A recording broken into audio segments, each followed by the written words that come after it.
كتاب الله للأرواح نور، تنال به السعادة والسرور، إلى درب الهدى والخير يهدي، وللجنات يوصل من يسير.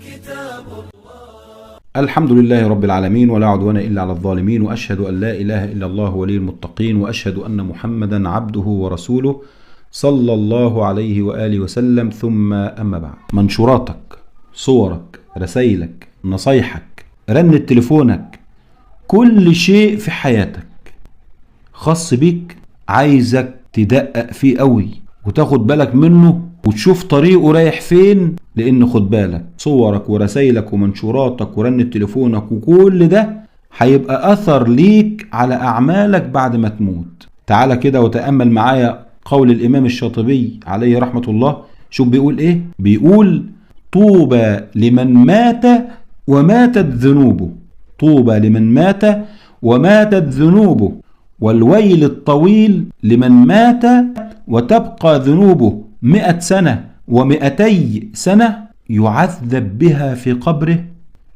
ويسأل عنها إلى انقراضها. ياه، يعني ايه؟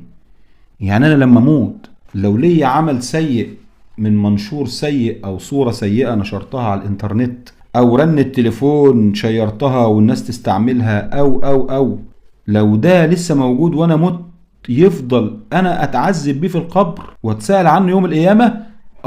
ليه؟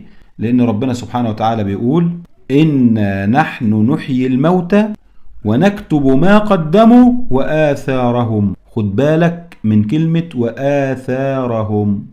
يبقى ممثل عمل كام فيلم ومات، طول ما الفيلم بيتذاع وأثر الفيلم شغال في الدنيا هو بيعذب بيه في القبر وبيحاسب عليه يوم القيامة.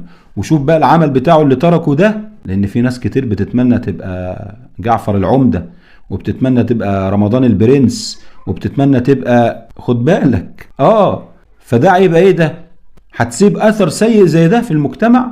طول ما الاثر ده شغال في الناس وبيأثر في الناس والناس بتقتدي بيه، انت بتعذب عليه في القبر وبتعذب عليه في الاخرة. إنا نحن نحيي الموتى، ده مش كلامي، ده كلام ربنا سبحانه وتعالى.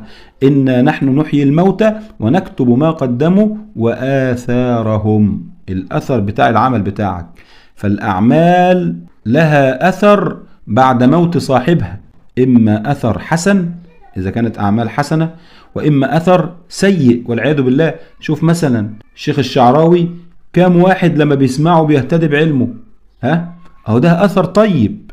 وشوف بقى غيره بقى، مش عايزين نذكر أسماء، من الساقطات، من الراقصات، من الممثلات، دول برضو لما ماتوا سابوا أثر سيء، ما هو ده برضو في ميزانهم. فأنت عايز بقى صورك ومنشوراتك ورسائلك ورنة تليفونك والأعمال اللي انت بتقدمها على الانترنت دي، عايزها تبقى في أثرك الطيب ولا في أثرك السيء؟ حدد وانت عايش. إنا نحن نكتب ما قدموا وآثارهم. جمل الأثر بتاعك وانت لسه على قيد الحياة. لو عجبك الفيديو واستفدت منه، دعم الفيديو عشان ينتشر. ما تنساش تعمل لايك وشير وسبسكرايب. جزاكم الله خيرا، والسلام عليكم ورحمة الله وبركاته.